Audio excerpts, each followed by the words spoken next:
Joining us now for World Brief and the review of some of the headlines of today's newspapers from around the world is Adefemi Akinsanya. Good morning, birthday lady. I hope you had great fun yesterday.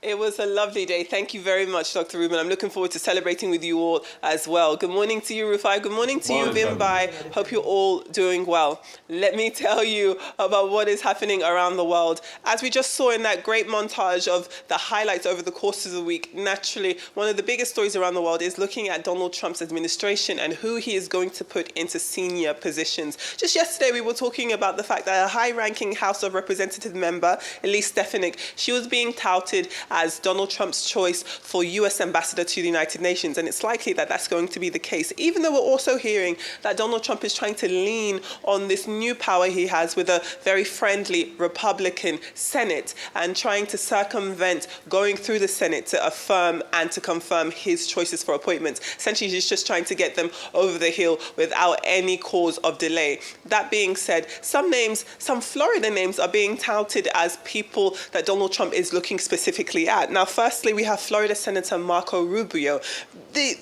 The narrative just yet is that he is reportedly in talks to become Donald Trump's Secretary of State. And also another Florida Congressman, Michael Waltz, he's being lined up as National Security Advisor. And again, with these names, with these nominees just yet being put into the ring, it does seem as though the lion's share of them so far have been from Florida. Again, it does look as though when it comes to loyalty, it is something that is going to underscore Donald Trump's choices in senior positions in his administration. Loyalty continues to be the running theme and thread for his choices. So we will continue to keep an eye on who he chooses to have around him. Also, there is conversation that Republicans are edging even closer to taking full control of the House of Congress, my apologies, of Congress. They already, as I've said, have the Senate and the House. And so it is very likely that Congress would follow too, and that would constitute a huge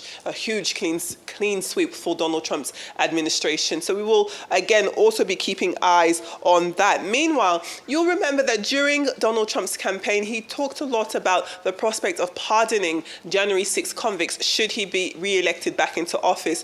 Earlier this year, when he spoke at the National Association of Black Journalists, he did say absolutely he will be giving pardons. And then later on, when he was speaking to different American media, he did say that, well, yes, he is still very much interested and likely to give and deliver pardons, but it's not going to be a blanket pardon for everybody. It would be dependent on a case-by-case process. So for people who threw their weight behind Donald Trump, behind this issue of being pardoned, especially if they've been convicted for their involvement in January 6th, it will be interesting to hear what they think about this, whether or not they feel as though this is perhaps a little bit of a walking back, because he spoke quite clearly months ago that he was going to give pardons, and now he seems to be walking back that language and saying that he's just going to see what it looks like on a case-by-case basis. It will be interesting to see what happens with that. Moving on now to COP29. That is taking place in the Azerbaijani capital, Baku. Now, Arise News does have our correspondent, Oviatemi George, on the ground. But one bit of news out of the summit that has caught our attention on the World Brief is looking at the criticisms associated with this carbon credit rules approval. Essentially, with these carbon credits, with the rules approved around them, it would allow richer countries to pay for poorer countries in order to circumvent these types of efforts that they would be using to move towards a more climate-friendly position. So things like countries planting trees and taking and adopting different climate-promoting initiatives would be rewarded by these carbon credits. And there were some form of fears that perhaps there wasn't going to be the real appetite for this type of movement, especially from world leaders, especially with the likes of Donald Trump coming back into office, especially since he's been criticized as being a climate denier, someone who doesn't understand or doesn't agree with the severity of climate issues. So I think to some extent, many people will be happy that the rules governing this carbon credit issue have been approved, even though some people have criticized this process, saying that it's been a bit rushed and hasn't really gone through the due process needed to make sure that it's implemented in the best way to protect the environment and definitely look at different countries and their contributions to their carbon footprints. And then lastly, you all know that we've been looking at this issue between Ajax fans and Maccabi Tel Aviv fans. Earlier this week, or earlier in the week, they did, of course, have huge clashes between both sets of fans in Amsterdam. Started off with Israeli fans making offensive chants, talking about how there were no more schools for children in Gaza because the children in Gaza had been killed. And that is definitely something that incited a lot of violence on the streets of Amsterdam. Amsterdam is home to a lot of Arab populations as well as Jewish ones. So there's definitely been some back and forth between who started it, why it happened, and even now, a few days later, 5 more arrests have been made in the Netherlands. 5 men, all of them are from the Netherlands and have been aged between 18 and 37 years old, are suspected of inciting public violence against people, and that is before and after the Maccabi Tel Aviv match against the local team Ajax. Now, planned pro-Palestinian protests were banned in the coming days. That's also something that has not been met quite friendly from the people in Amsterdam and across the Netherlands, because they believe that this issue with the fans from Israel started from them, and they shouldn't be punished or essentially muzzled going forward. So those are the stories we have for you. Donald Trump and the likely choices for his administration, the latest coming out of COP29, and also what we're seeing in Amsterdam between Maccabi Tel Aviv fans and Ajax fans. Love to hear your thoughts before we go to the papers. Okay, Femi, let's go straight to it. Yes, he's trying to get his cabinet, has tried to get a lot of loyalists. I think he also got Steve Miller, who is very right-wing, which was formerly his chief of policy, and now he's going to be the deputy chief of staff, and he's got some other people in the mix. But people that are not on Trump's side, he never gets them into the cabinets, But, there's this debate about Vivek Ramaswamy and probably Marco Rubio. So I think it's more likely to see to a Marco Rubio. But Ramaswamy did support him after he got out of the race. But I'm not sure he's going to give Secretary of State to Ramaswamy. But pretty much, you can see what Trump is now doing as regards being dictatorial. A normal convention in the Congress, where the people you've selected, they go through a constitutional process, a Congress where they're interrogated. Trump wants to just sweep all of that out of the corner. And he's saying if the Senate can do a good deal with him, and that's why he's trying to get in Tim Scott in there, to be leader of the Senate, and they'll be able to sail that through. As regards pardons, I'm not surprised. He pardoned Manafort. He pardoned Roger Stone. He pardoned Charles Kushner, Jared Kushner's father. And for people that committed all sorts of crimes. But I want you to hear one of the things that a fellow Republican senator, Ben Sasse, did say about Trump's pardon then when he was president. He said, and I quote, "Felons like Manafort and Stone had flagrantly and repeatedly violated the law and harmed Americans," adding that this is rotten to the core. So I'm not surprised if he's going to pardon an insurrectionist, a brigade of insurrectionists that he inspired to go desecrate the Capitol. So I'm not surprised if he does that. It's Trump's play for you. Right. I always like to focus on some of the aspects of these international policies that affect us directly.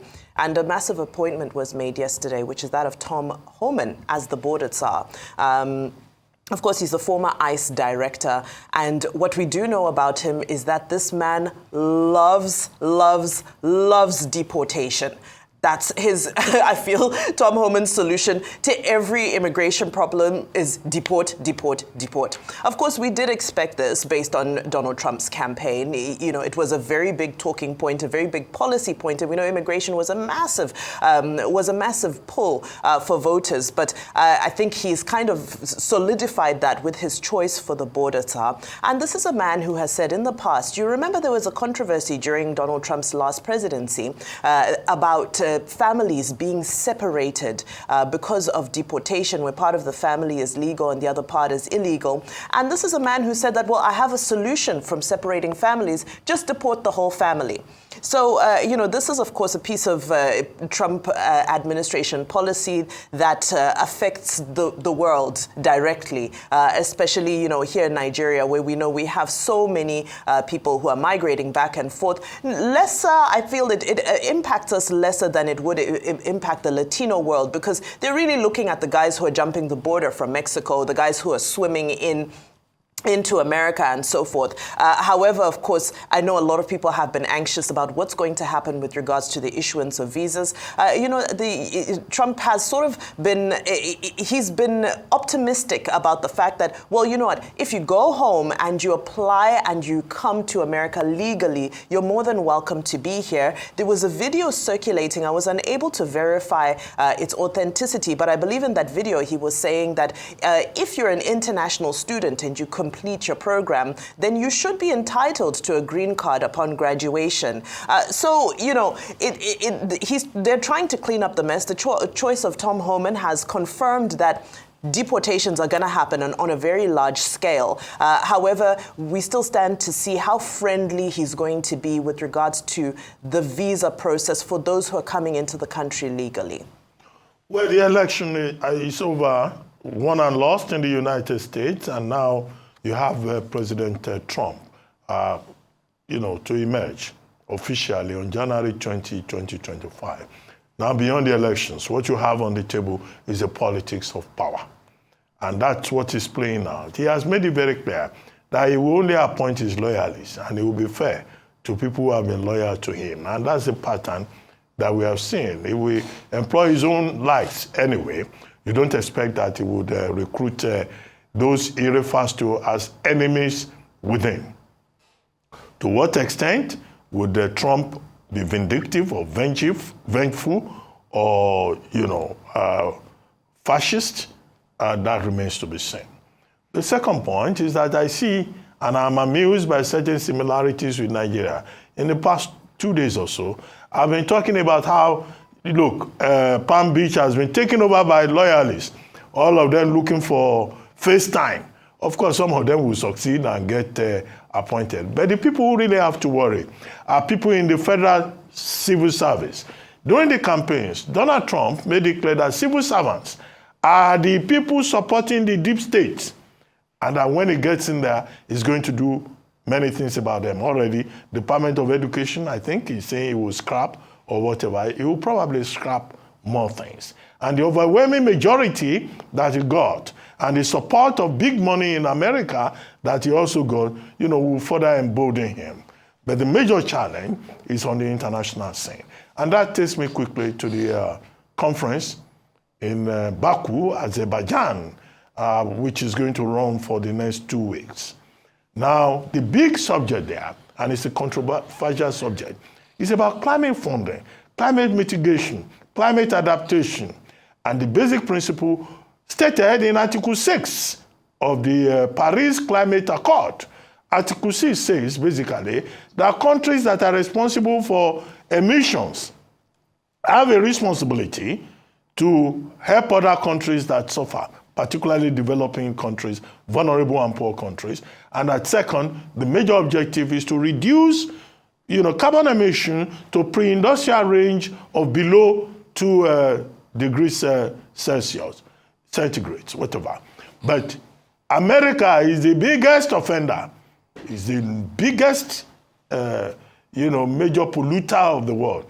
And now you have a President Trump coming in, and he is saying that, in fact, he's going to take a second look at that Paris Climate Accord. That's going to upend everything completely. So countries like Nigeria also asking for better financing, better carbon credit, that's the word, carbon credit framework, may not succeed. But let's see what the outcomes will be within the next 2 weeks. It will be North versus South, and particularly versus, the U.S. Now, the racist riot, antisemitism on the streets of Amsterdam last Thursday, well, this has been compared to 1938, when you had the night of broken glasses, the Kristallnacht, you called it, when 91 Jews were killed because people just turned against the Jews. What we're witnessing now in 2024 is anti-Semitism as a result of the conflict in the Middle East between Israel and Gaza, and Israel and Lebanon. Now, this is a challenge, but it is appropriate that this has been condemned by the UN Secretary General, by the American president, but, a lot of condemnations in the world. But we follow through to ensure that the world is a more peaceful place as we desire. Thank you very much, Dr. Rubin. Absolutely. That is definitely the hope for the world. Let's move on to papers now. And of course, we will start with This Day. This Day this morning leads with quite a few stories, as it usually does. But one story that jumps out is, of course, its issue with oil. Now, the NNPC has ended its imported petroleum products and has continued to ramp up its use of products from the Dangote refinery. A new financing facility of $20 billion has allowed for a deal to be made with oil marketers for direct purchase. Now, staying with oil, the Punch also follows on from this day's headline on oil with news that the pump price may drop as marketers begin loading at the Dangote refinery. If we go back to the front cover of This Day this morning, also on the front cover, as you've already mentioned, are remarks from President Bola Ahmed Tinubu, who is in the Saudi capital Riyadh, where he has assured listeners of Nigeria's devotion to peace in the Middle East. He says that Israel must end its aggression in Gaza and has called for a fitting two-state solution. 16,765 children are among the dead in Gaza.